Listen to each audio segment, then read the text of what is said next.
Hello बच्चों, आपका स्वागत है आपके अपने यूट्यूब चैनल गुरुकुल एकेडमी पर। बच्चों, आज के वीडियो में हम क्लास 12th के हिस्ट्री के चैप्टर 2 को देखने वाले हैं और उसके पार्ट 2 वीडियो को।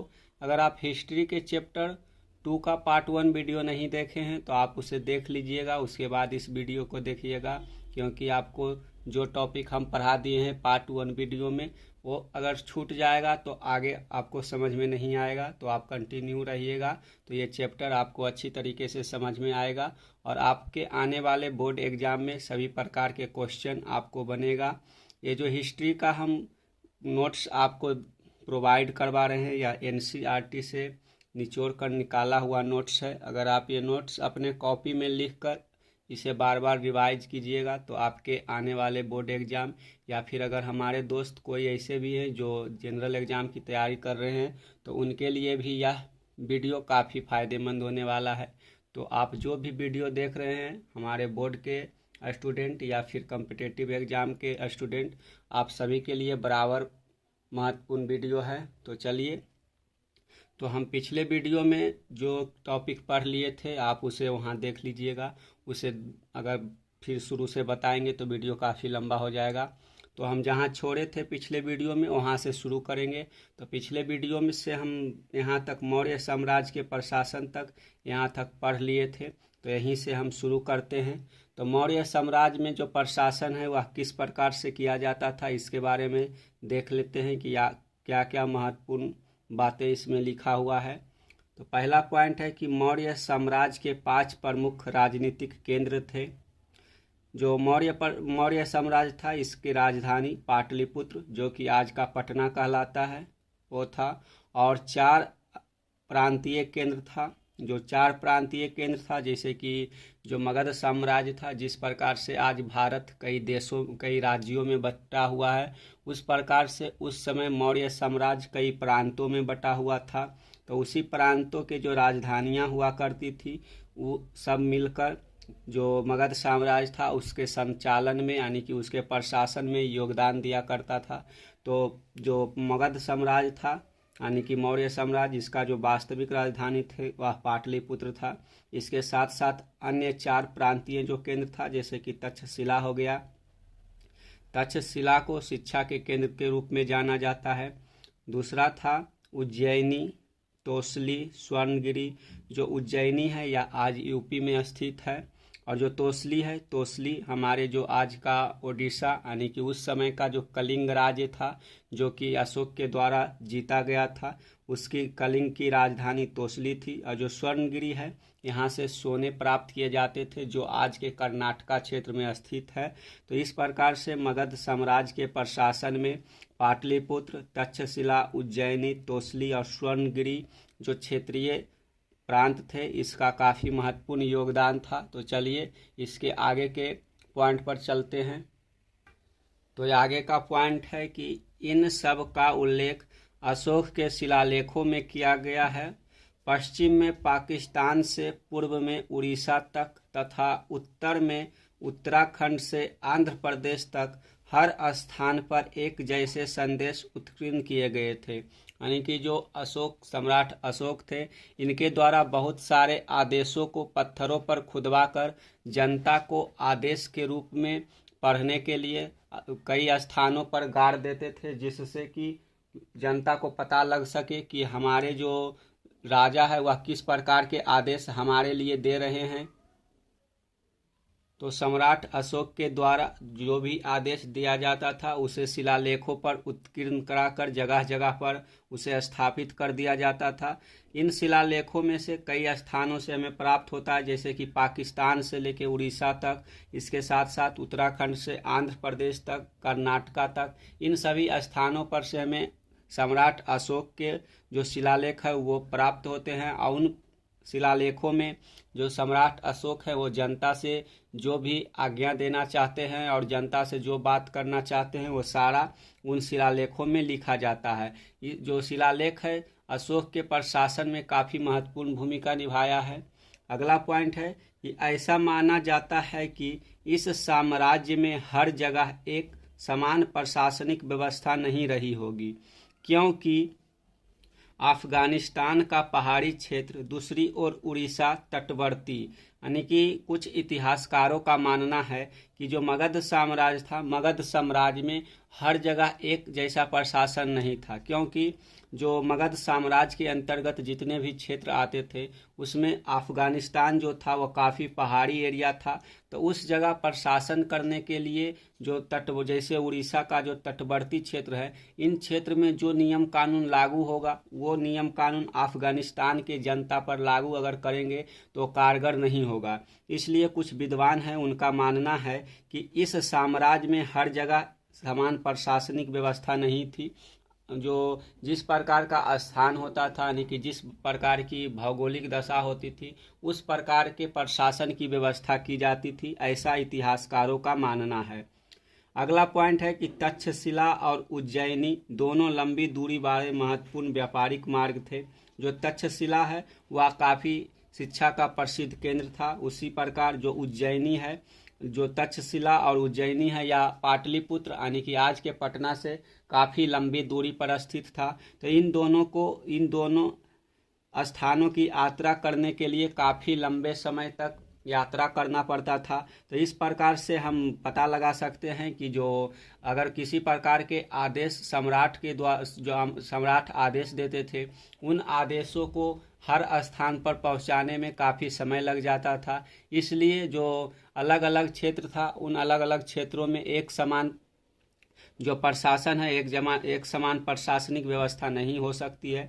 अगला पॉइंट है यहाँ, उसे देख लेते हैं अगला पॉइंट के रूप में।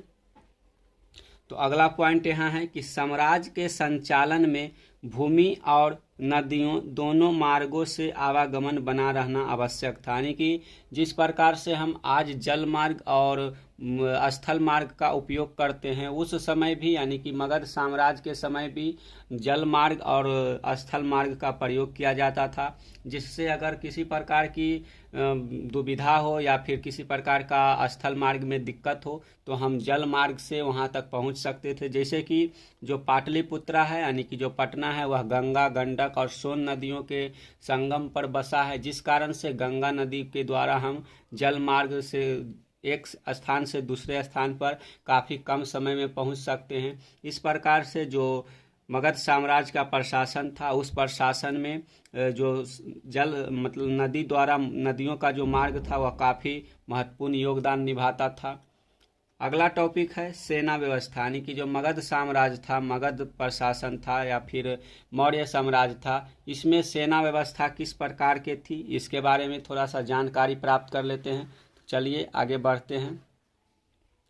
तो सेना व्यवस्था के बारे में मेगास्थनीज जो है वो बताते हैं कि मौर्य साम्राज्य में सेना के संचालन के लिए एक समिति और 6 उप समितियाँ थी। जो एक समितियाँ थी वो इन उप समितियों को नियंत्रित करती थी।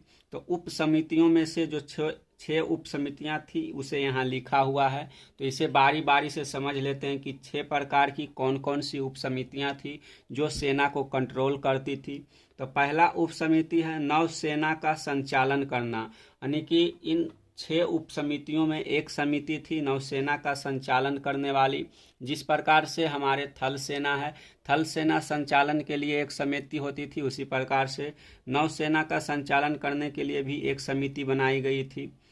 दूसरा उप समिति है यातायात और खान पान का संचालन करना, यानी कि सेना को एक स्थान से दूसरे स्थान पर जाना है तो कौन सा रास्ता सेना के लिए सुरक्षित है और उसमें किसी प्रकार की कठिनाई ना हो और जल्द पहुंचने का यातायात व्यवस्था हो और खान पान की जो व्यवस्था हो, ये इन समितियों द्वारा व्यवस्थित किया जाता था। यानी कि यातायात और खान पान का संचालन करने के लिए एक अलग समिति थी।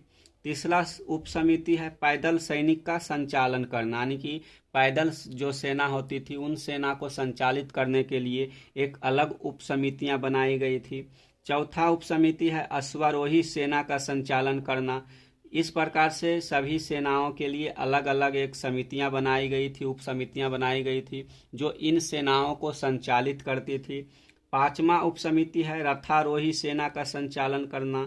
छठा है हथियारों का संचालन करना, यानी कि इस प्रकार से हम देख सकते हैं कि सेना व्यवस्था में बहुत सारी उप समितियां बनाई हुई थी जो कि अलग अलग सेनाओं को नियंत्रित करती थी, और उन सेनाओं को नियंत्रित करने के लिए एक प्रमुख सेनापति होते थे जो कि समिति यानी कि जो एक प्रमुख समिति था उसका मेंबर हुआ करते थे। अब आगे का टॉपिक देख लेते हैं। आगे का टॉपिक है अन्य उप समितियाँ, यानी कि जो अन्य उप समितियाँ हैं वो कौन कौन थी, इसके बारे में थोड़ा सा देख लेते हैं। तो अन्य उप समितियाँ के अंतर्गत यहाँ पॉइंट है कि दूसरी उप समितियों का दायित्व विभिन्न प्रकार का था, जैसे, तो उसे अब देख लेते हैं अगले पॉइंट पर।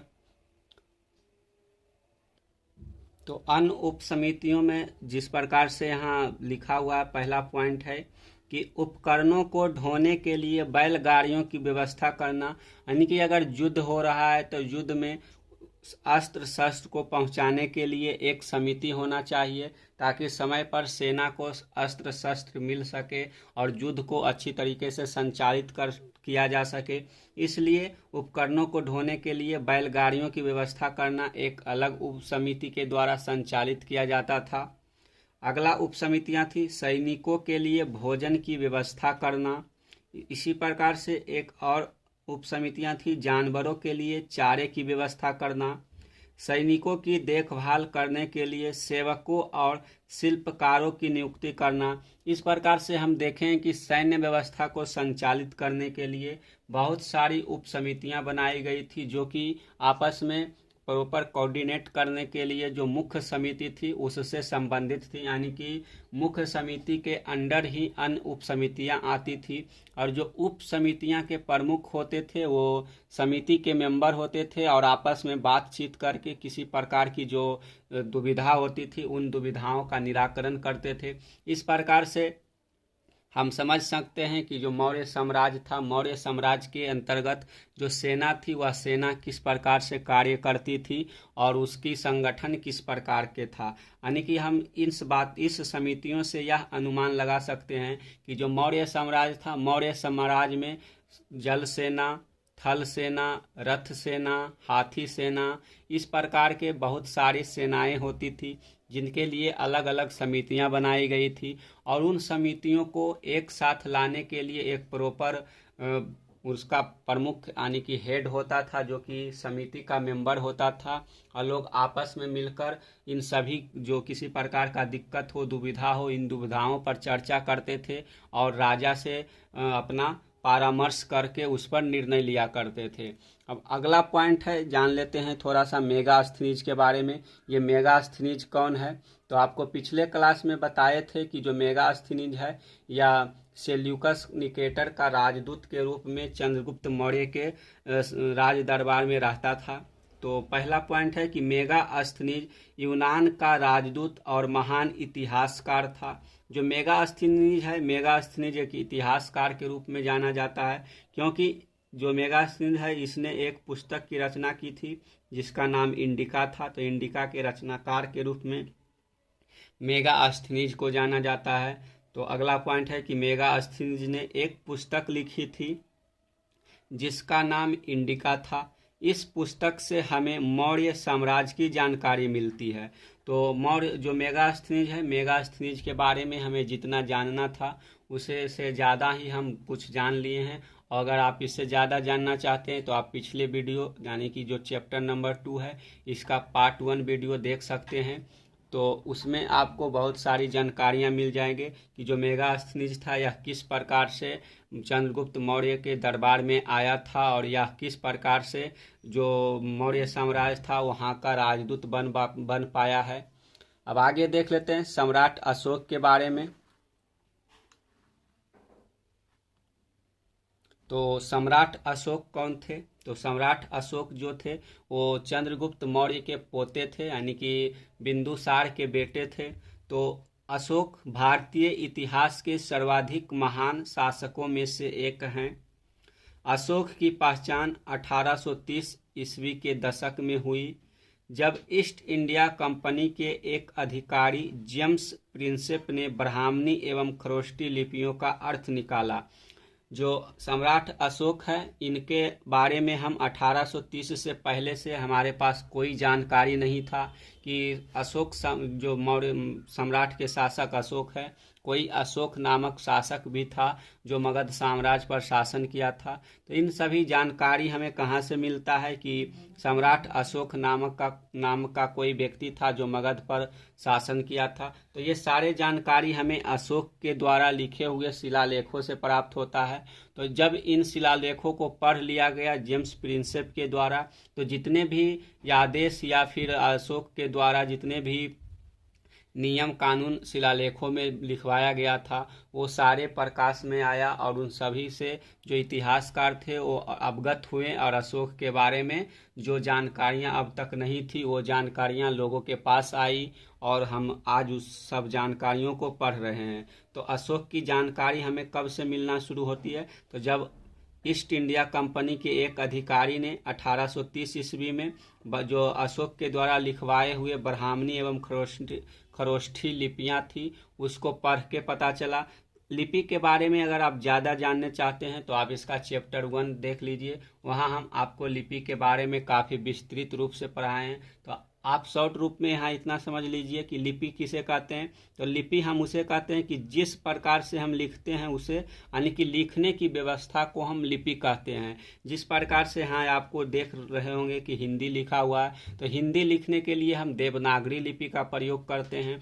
उसी प्रकार से इंग्लिश को लिखने के लिए हम रोमन लिपि का प्रयोग करते हैं, यानी कि कुछ जो चिन्ह बनाए हुए होते हैं जैसे कि का, ख, ग, घ, इन सभी इस प्रकार के जो चिन्ह है वो अलग अलग लिपियों में अलग अलग प्रकार के होते हैं जो कि हमें लिखने का सुविधा प्रदान करता है, तो उसे ही हम लिपि कहते हैं।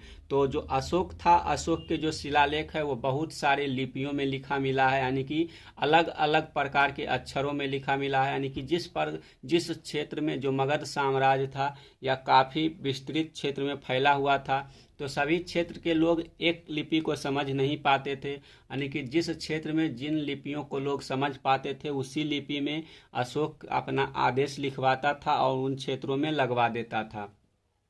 इस प्रकार से जो ब्राह्मणी लिपि है और खरोष्ठी लिपि है, ब्राह्मणी लिपि को 1830 ईस्वी में जेम्स प्रिंसेप ने डिकोड कर लिया और अशोक के लिखे हुए शिलालेखों को प्रकाशित कर दिया। इस प्रकार से हम अशोक के बारे में आज पढ़ रहे हैं। अगला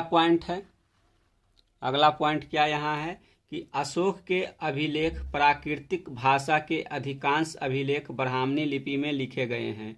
जो अशोक है, अशोक के जितने भी अभिलेख मिले हैं प्राकृत भाषा के, तो प्राकृत भाषा किसे कहते हैं? तो आम जनता को बोले, जब उस समय जो आम जनता थी, जो आम जनता जिस भाषा को बोलती थी, जिस भाषा का प्रयोग करती थी, वो प्राकृत भाषा कहलाती थी।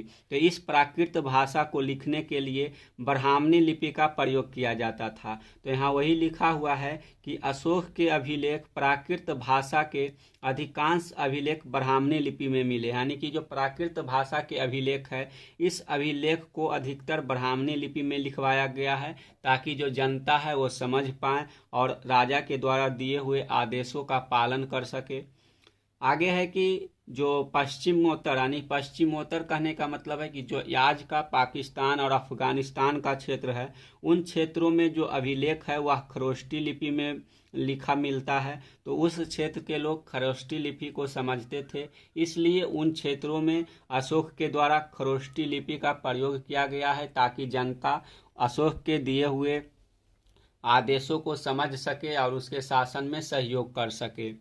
आगे यहाँ लिखा हुआ है कि आरामाइक लिपि और यूनानी लिपि का प्रयोग अफगानिस्तान में मिले अभिलेखों में किया गया है। तो जिस प्रकार से यहाँ पश्चिमोत्तर के क्षेत्र में खरोष्ठी लिपि का प्रयोग हुआ है, उसी प्रकार से जो आज का अफगानिस्तान क्षेत्र है, उन क्षेत्रों में ऐसे लोग भी रहा करते थे जो कि सिकंदर के समय वहाँ आए थे और बस गए थे। तो उन लोगों के लिए ना तो ब्राह्मणी लिपि को समझ पाते थे, ना खरोष्ठी लिपि को समझ पाते थे। तो वो जो लिपि को समझ पाते थे, जैसे कि आरामाइक लिपि हो गया या यूनानी लिपि हो गया, तो इन लिपियों में जो अकबर था वो अपना अभिलेख लिखवाता था और वहाँ स्थापित करवा देता था। इस प्रकार से इस पॉइंट में लिखा हुआ है कि आरामाइक लिपि और यूनानी लिपि का प्रयोग अफगानिस्तान में मिले अभिलेखों में किया गया है। इन लिपियों का उपयोग सबसे आरंभिक अभिलेखों और सिक्कों में किया गया है। जिस प्रकार से हम आरमाइक लिपि और यूनानी लिपि का प्रयोग अशोक के द्वारा किया हुआ देखते हैं, उसी प्रकार से जब यूनानी यानी कि हिंद यूनानी शासकों ने, हिंद यूनानी किसे कहते हैं, तो यूनान के तरफ से आकर जो शासक अपना भारत या फिर भारत के सीमावर्ती क्षेत्रों में बस गया और शासन करने लगा, उन शासकों को हम हिंद यूनान शासक कहते हैं। तो हिंद यूनानी शासकों के द्वारा जो अशोक के शिलालेख से पहले सिक्के जारी किए गए थे, उन सिक्कों पर यूनानी और आरामाइक लिपियों का प्रयोग मिलता है। इससे हम पता लगा सकते हैं कि जो यूनानी लिपि है और आरामाइक लिपि है, उसका जब उन सिक्कों से मिलाया गया तो दोनों आपस में मेल खाया। तो इससे हमें पता चला कि अशोक के द्वारा भी आरामाइक लिपि और यूनानी लिपि का प्रयोग किया गया है, जो कि अफगानिस्तान के जनता को समझाने के लिए काफ़ी महत्वपूर्ण था। तो इस प्रकार से जो सम्राट अशोक था, इसके बारे में जो पॉइंट यहाँ लिखा हुआ है वो हम आशा करते हैं कि आप समझ लिए होंगे। तो इन पॉइंट को अगर आप साथ साथ में अपने कॉपी में लिखते जाएंगे तो आपके लिए यह काफ़ी फायदेमंद होगा। आप एग्ज़ाम में किसी प्रकार के दबाव में नहीं रहेंगे और आप जिस प्रकार का भी क्वेश्चन आएगा उससे आप डील करने के लिए तैयार रहेंगे। तो चलिए अब अगला पॉइंट देखते हैं। अगला पॉइंट यहाँ देख लेते हैं कि जो जेम्स प्रिंसेप था, इसको पता कैसे चला कि जो ये अशोक है या अशोक का ही हमें ये शिलालेख मिल रहा है। तो जब जेम्स प्रिंसेप ने सम्राट अशोक का अभिलेख पढ़ा तो उसमें एक बात हमेशा लिखा हुआ रहता था, प्रियदर्शी। तो ये प्रियदर्शी कौन है और इसका नाम क्या है, इस प्रकार से जब जेम्स प्रिंसेप ने इस अभिलेख को डिकोड किया था तो यह समझ नहीं पा रहा था कि यह प्रियदर्शी का अभिलेख है या फिर अशोक का शिलालेख है। तो कुछ शिलालेखों में अशोक का नाम प्रियदर्शी मिलता है, कुछ में अशोक मिलता है, कुछ में सम्राट अशोक मिलता है। तो इस प्रकार से जो पुरातत्ववेदा थे वो कंफ्यूज में पड़ गए कि इस शासक का वास्तविक नाम क्या है। तो यहाँ देखते हैं कि प्रिंसेप को पता चलता है कि अब अधिकांश अभिलेखों और सिक्कों पर प्रियदर्शी यानी मनोहर मुखाकृति वाले राजा का नाम लिखा है। कुछ अभिलेखों पर राजा का नाम अशोक भी लिखा है। तो यहाँ वही हम देखे हैं कि जो अशोक था, सम्राट अशोक ने अपने अधिकांश अभिलेखों पर अपना नाम अशोक नहीं लिखवाया है, बल्कि उसके स्थान पर प्रियदर्शी लिखवाया है। तो जो जेम्स प्रिंसेप था यह समझ नहीं पा रहा था कि यह किस प्रकार के अभिलेख है, यानी कि किस राजा का अभिलेख है जो कि कहीं प्रियदर्शी लिखवाता है, कहीं अशोक लिखवाता है। तो इस प्रकार से जो जेम्स प्रिंसेप था, इसने आगे अपना शोध जारी रखा और ये पता लगा लिया कि जो ये प्रियदर्शी है वही अशोक है और यही अशोक प्रियदर्शी भी है। आगे देखते हैं कि अशोक ने कलिंग युद्ध के बाद युद्ध का परित्याग किया तथा धम्म विजय की नीति को अभिलेखों पर खुदवाया ताकि उसके वंशज भी युद्ध ना करे। तो जो अशोक था, जब अशोक ने शिलालेख लिखवाना शुरू किया तो उन शिलालेखों में एक शिलालेख जो है 13वां शिलालेख, 13वां शिलालेख में अशोक कलिंग युद्ध के बारे में वर्णन करता है और कलिंग युद्ध में हुए क्षति का वर्णन करते हुए वह बताता है कि हमारे आने वाले जो शासक है वो युद्ध के नीति को त्याग कर अपना धर्म की नीति लागू करे और लोगों के साथ शांति और व्यवस्था के साथ रहना शुरू करे। तो जब कलिंग युद्ध हुआ तो कलिंग युद्ध के बाद अशोक ने युद्ध की नीति को त्याग दिया और धम्म विजय की नीति को अपनाया और इसी नीति को उसने अपने अभिलेखों पर भी खुदवाया ताकि उसके आने वाले जो वंशज है वो युद्ध की नीति को त्याग दे और इसी प्रकार से अपना शासन करते रहें। अब आगे देख लेते हैं लिपियों के बारे में। तो यहाँ पहला पॉइंट है ब्राह्मणी और खरोष्टी लिपि का अर्थ। तो ब्राह्मणी और खरोष्टी लिपि का अर्थ क्या है, इसके बारे में थोड़ा समझ लेते हैं, क्योंकि हो सकता है आपको इससे संबंधित किसी प्रकार का क्वेश्चन एग्जाम में पूछ लिया जाए। तो हम जो चैप्टर 1 और चैप्टर 2 में अभी चल रहे हैं तो इन सभी चैप्टरों को आपको काफ़ी ध्यान देकर पढ़ना है, क्योंकि इन चैप्टरों से आपके लिए 5 से 6 नंबर एग्जाम यानी कि बोर्ड एग्जाम में निश्चित रूप से पूछा जाएगा। तो पहला पॉइंट यहाँ है कि 1830 में ईस्ट इंडिया कंपनी के एक अधिकारी जेम्स प्रिंसेप ने ब्राह्मणी और खरोष्टी लिपियों का अर्थ निकाला। तो ये हम तो समझ चुके हैं, तो इसे अब पढ़ लिए हैं। अगला पॉइंट है कि ब्राह्मणी और खरोष्टी लिपियों का प्रयोग शुरू के अभिलेखों और सिक्कों पर किया जाता है। तो जिस प्रकार से शुरुआत के कुछ अभिलेख है और सिक्के हैं, उस पर भी ब्राह्मणी और खरोष्टी लिपियों का प्रयोग किया गया था। अगला पॉइंट यहाँ है कि जेम्स प्रिंसेप को यह बात पता चला, जो जेम्स प्रिंसेप था उसको अभिलेख पढ़कर यह बात पता चला कि ज़्यादातर अभिलेखों और सिक्कों पर प्रियदर्शी राजा का नाम लिखा था, यानी कि जो प्रियदर्शी राजा का नाम लिखा हुआ था वह ब्राह्मणी और खरोष्टी लिपियों के अभिलेखों पर लिखा था। तो इस प्रकार से इन पॉइंटों से हम समझ गए हैं कि ब्राह्मणी और खरोष्टी लिपि का अर्थ किस प्रकार से निकाला गया और इसे समझा किस प्रकार से गया। तो अब आगे देख लेते हैं प्रियदर्शी। या प्रियदर्शी का मतलब क्या होता है, ऐसे तो आपको बता ही दिए हैं, तो आप लिख भी लीजिएगा तो काफ़ी अच्छा हो जाएगा। तो प्रियदर्शी का मतलब होता है मनोहर मुख कीर्ति वाला राजा, अर्थात जिसका मुख सुंदर हो ऐसा राजा। तो जो अशोक था, अशोक अपने लिए प्रियदर्शी शब्द का प्रयोग करता था। तो प्रियदर्शी का मतलब क्या होता है आप इस पैराग्राफ को पढ़कर समझ ही लिए होंगे, तो इसे आप अपने साथ साथ कॉपी में लिखते जाइए। अगला पॉइंट देख लेते हैं, खरोष्टी लिपि को कैसे पढ़ा गया। तो खरोष्टी लिपि को पढ़ा कैसे गया इसके बारे में थोड़ा सा देख लेते हैं, इसका इतिहास क्या है। तो अभी बताए हैं कि पश्चिमोत्तर से पाए गए अभिलेखों में खरोष्टी लिपि का प्रयोग किया गया था। इस क्षेत्र में हिंद यूनानी शासक शासन करते थे। तो जो खरोष्टी लिपि है इसका ज़्यादा प्रयोग हमें पश्चिमोत्तर यानी कि आज का पाकिस्तान क्षेत्र है, वहाँ से हमें इसका साक्ष्य मिलता है। और इन्हीं अभिलेखों को पढ़ने में जो जेम्स प्रिंसेप था वह सफल हुआ था।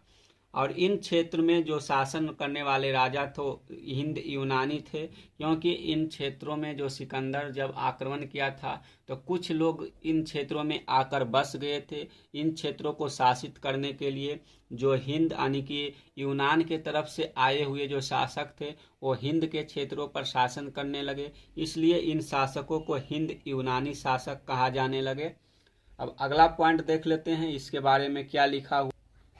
अगला पॉइंट यहाँ है कि हिंद यूनानी शासकों द्वारा बनवाए गए सिक्कों से खरोष्टी लिपि के बारे में जानकारी मिलती है।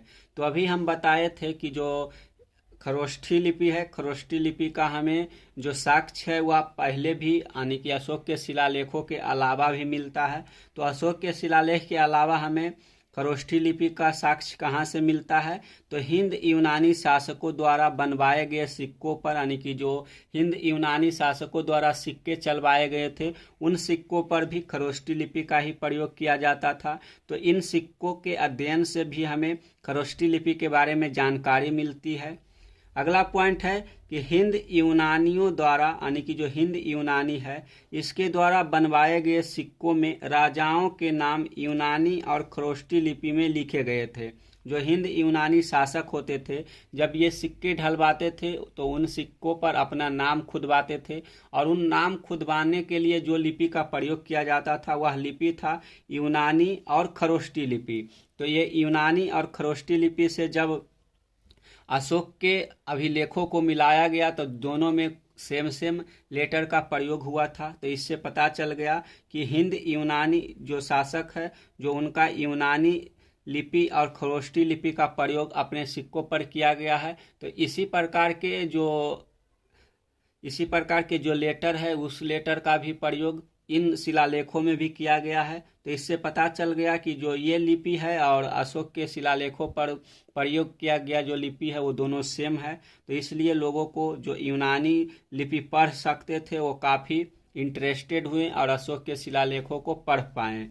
अगला पॉइंट है कि यूनानी भाषा पढ़ने वाले विद्वानों ने अक्षरों का मेल किया, यानी कि अभी बताएं कि जिस प्रकार से जो वहाँ के हिंद यूनानी शासकों के द्वारा जो सिक्के जारी किए गए थे, उन सिक्कों को जब यूनानी पढ़ने वाले विद्वानों ने इन अभिलेखों को पढ़ा तो दोनों अक्षरों को मिलाएं तो सेम सेम मिला। तो इसलिए वो विद्वान समझ गए कि जो अशोक के द्वारा इन क्षेत्रों में लिखवाए गए अभिलेख है वह खरोष्ठी और यूनानी लिपि में लिखवाए गए हैं। यूनानी लिपि को हम आरामाइक लिपि भी कहते हैं। तो आप ये नहीं समझिएगा कि कहीं आरामाइक लिखा हुआ है कहीं यूनानी लिखा हुआ है। तो आपको किस प्रकार का बुक पढ़ रहे हैं, अन्य प्रकार के बुकों में आपको अन्य प्रकार के शब्दों का प्रयोग मिलेगा। कुछ बुक में आपको यूनानी लिपि लिखा हुआ मिलेगा, कुछ बुक में आपको आरामाइक लिपि लिखा हुआ मिलेगा। तो इससे आपको किसी प्रकार का कंफ्यूज होने की बात नहीं है, आप दोनों को समझ लीजिए।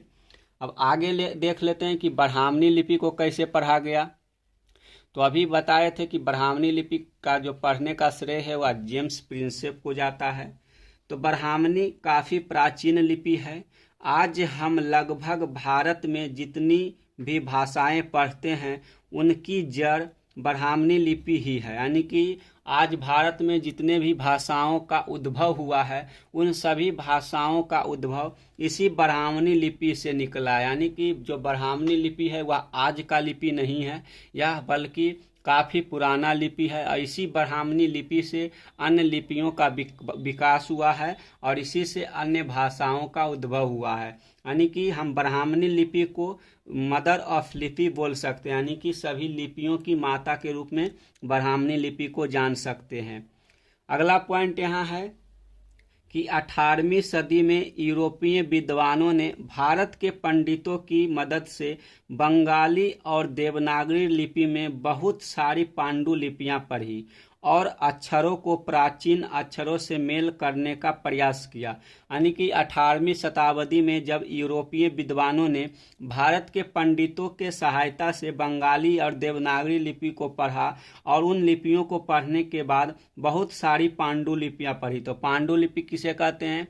तो कुछ प्रकार के पत्तों पर लिखे हुए पत्रों को हम पांडुलिपि कहते हैं। तो जब उन पांडुलिपि को पढ़कर उन्हें समझ में आया कि जो अक्षर का प्रयोग बंगाली और देवनागरी लिपियों में किया गया है वैसा वैसा ही शब्दों वैसा ही अक्षरों का प्रयोग ब्राह्मणी लिपि में भी मिलता है। तो इससे जो विद्वान थे इससे निष्कर्ष निकाला कि जो बंगाली लिपि हो गया, देवनागरी लिपि हो गया, इन सभी लिपियों का विकास ब्राह्मणी लिपि से ही हुआ है।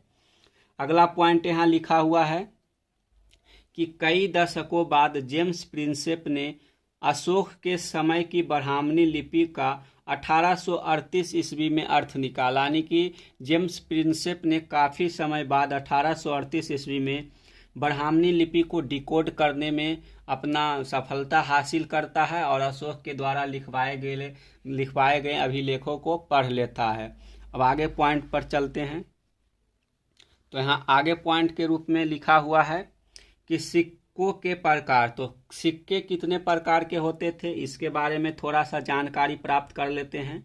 तो व्यापार करने के लिए सिक्कों का प्रयोग किया जाता था। यानी कि आज भी व्यापार करने के लिए सिक्कों का ही प्रयोग और कागजी नोटों का प्रयोग होता है। उसी प्रकार से जो प्रारंभिक समय था यानी कि एंशिएंट इंडिया था उस समय भी हमें व्यापार के लिए सिक्कों का प्रयोग किया जाता था। इसलिए यहाँ लिखा हुआ है कि व्यापार करने के लिए सिक्कों का प्रयोग किया जाता था। और सिक्का किस किस चीज़ के बने होते थे?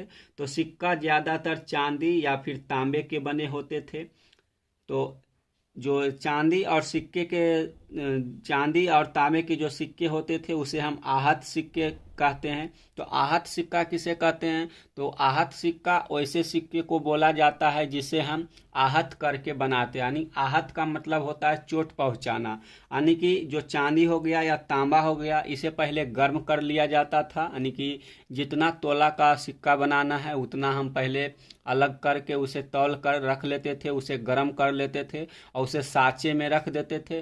और उसके बाद ऊपर से किसी प्रकार का राजा का मोहर होता था, उस मोहर से हम इन सिक्कों पर आहत कर देते थे। यानी कि इस पर हम पंच करते थे जिससे जो यह सिक्का होता था वह राजा का चित्र या फिर राजा के हस्ताक्षर के साथ इस पर उस प्रकार का चिन्ह बन जाता था। इसलिए हम चांदी और तांबे के सिक्कों को आहत सिक्के कहते थे। तो आहत सिक्का का शुरुआत कब से हुआ था? तो आहत सिक्का का शुरुआत 6ठी शताब्दी ईसा पूर्व से हो गया था, यानी कि जब ईसा मसीह का जन्म हुआ था उससे 600 वर्ष पहले इन आहत सिक्कों का प्रयोग होना शुरू हो गया था, यानी कि आज से 2600 वर्ष पूर्व से ही आहत सिक्कों का प्रयोग हुआ था।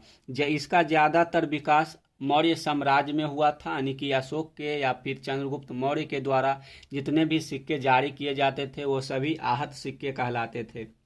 आगे है कि सबसे पहले प्रयोग किए गए जो सिक्के थे वो आहत सिक्के ही थे। खुदाई से प्राप्त हुए ये सभी सिक्के हैं, यानी कि जितने भी सिक्के हमें प्राप्त हुए हैं कि आहत सिक्के हैं, वे सभी सिक्के हमें खुदाई से प्राप्त हुए, यानी कि उस समय के जो शासक थे जब उसका पतन हो गया तो धीरे धीरे उन सिक्कों का धरती में दफन हो गया। तो दफन जिस प्रकार से जो साम्राज्य दफन हो जाता है तो उस साम्राज्य के राजधानी में खुदाई करके जब देखा जाता है तो वहाँ से कुछ सामानें मिलते हैं, उसी प्रकार से हमें इन सिक्कों की भी प्राप्ति खुदाई से हुई और इन पर जो पंचमार्क यानी कि आहत करके मुहरें लगाई जाती थी उनसे पता चला कि जो ये चांदी और तांबे के सिक्के हैं ये आहत सिक्के थे और ये हमें खुदाई से प्राप्त हुआ है। तो चलिए अब अगले पॉइंट पर चलते हैं।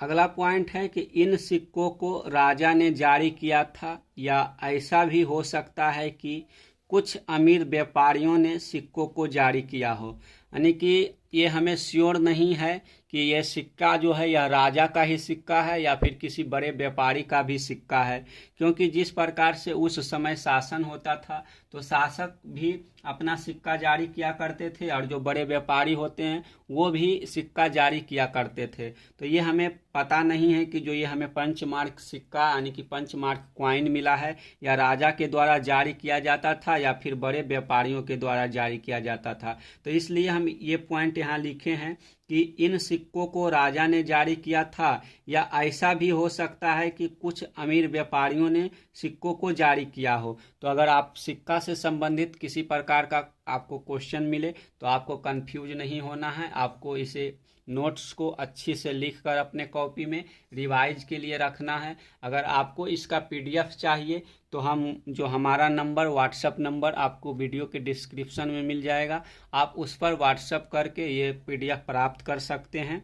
तो यहाँ अगला पॉइंट है कि शासकों के नाम और चित्र के साथ सबसे पहले सिक्के हिंद यूनानी शासकों ने जारी किए थे, यानी कि इस पॉइंट से आप क्या समझते हैं? तो इस पॉइंट में लिखा हुआ है कि शासकों के नाम और चित्र के साथ, यानी कि सिक्कों पर शासक का नाम और उन सिक्कों पर चित्रों का प्रयोग सबसे पहले हिंद यूनानी शासकों के द्वारा किया गया था, यानी कि जो भारत के सीमावर्ती क्षेत्रों में जो शासक हिंद यूनानी शासक थे उनके द्वारा यह पहला प्रयोग किया गया था कि अपने सिक्कों पर अपने नाम के साथ अपना चित्र उत्कीर्ण करना। अगला पॉइंट है कि सोने के सिक्के सबसे पहले कुषाण राजाओं ने जारी किए थे, यानी कि जो सोना का सिक्का था इसको जारी करने का श्रेय हमारे कुषाण शासकों को जाता है।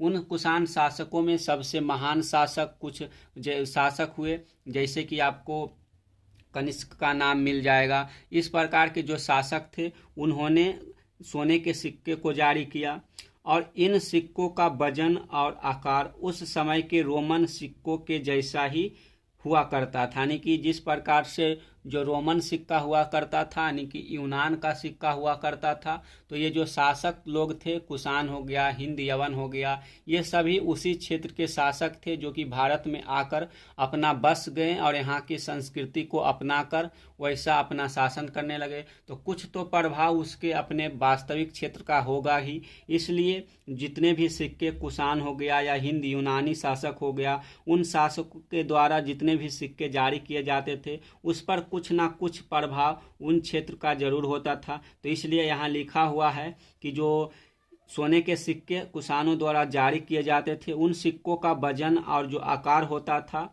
वह उस समय के रोम सिक्कों के जैसा ही हुआ करता था। अगला पॉइंट है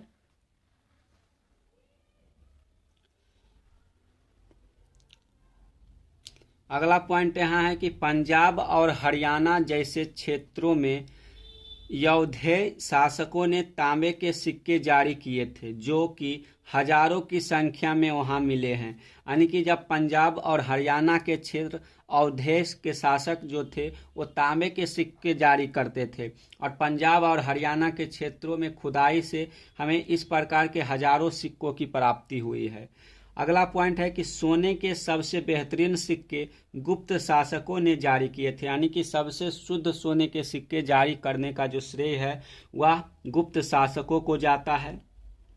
अब आगे देख लेते हैं कलिंग युद्ध। तो जब अभी बताए थे पिछले कुछ पीछे बताए थे कि जो कलिंग युद्ध था, कलिंग युद्ध अशोक के द्वारा लड़ा गया था और इस कलिंग युद्ध का वर्णन हमें अशोक के 13वें शिलालेख से मिलता है। तो चलिए अब इस कलिंग युद्ध के बारे में थोड़ा सा जानकारी प्राप्त कर लेते हैं। तो कलिंग युद्ध के बारे में पहला पॉइंट यहाँ लिखा हुआ है कि अशोक के राज्याभिषेक के 8 वर्ष बाद अर्थात 261 ईसा पूर्व में अशोक का कलिंग युद्ध हुआ। यानी कि जब अशोक राजा बना तो राजा बनने के 8 वर्ष बाद कलिंग युद्ध होता है और उस समय का तिथि था 261 ईसा पूर्व, जो कि कलिंग युद्ध का वर्णन मिलता है।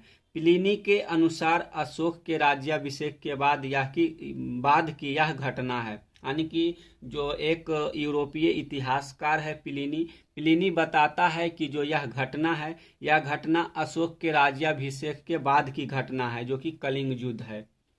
अगला पॉइंट है कि प्लिनी के अनुसार कलिंग की सेना में 60,000 पैदल, 1,000 घुड़सवार एवं 700 हाथी थे। अशोक की सेना अधिक शक्तिशाली थी।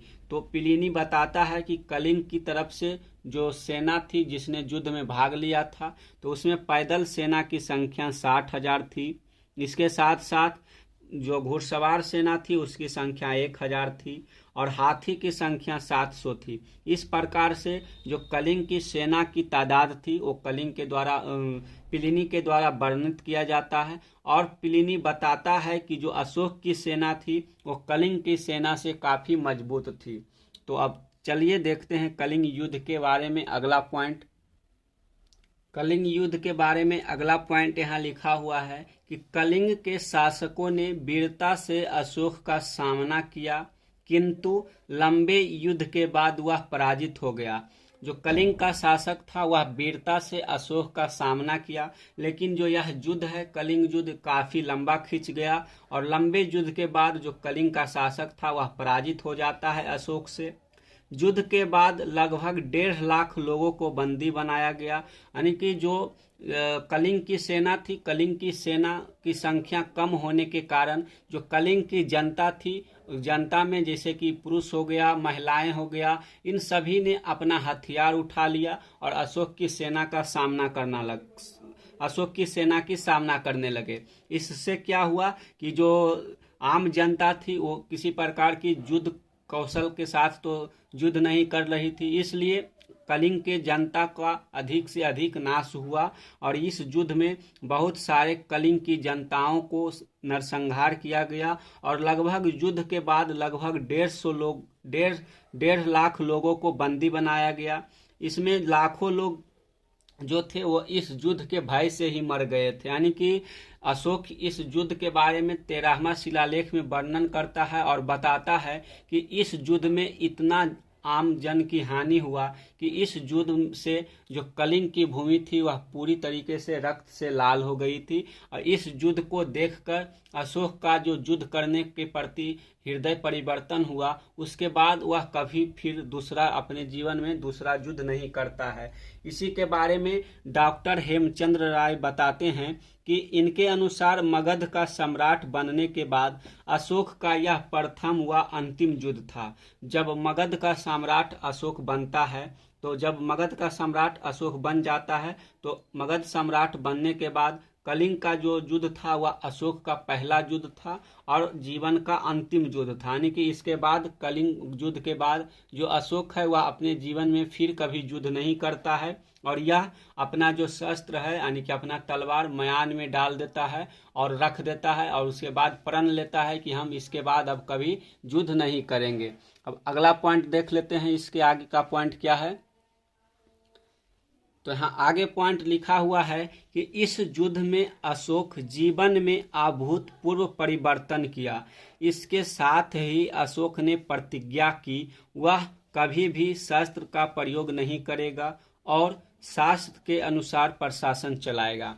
यानी कि अशोक ने कलिंग युद्ध के बाद एक शपथ लेता है कि हम अब अपने जीवन में शस्त्र का प्रयोग नहीं करेंगे, अपने शासन चलाने के लिए हम शास्त्रों का प्रयोग करेंगे और शास्त्रों के अनुसार ही अपना शासन संचालित करेंगे।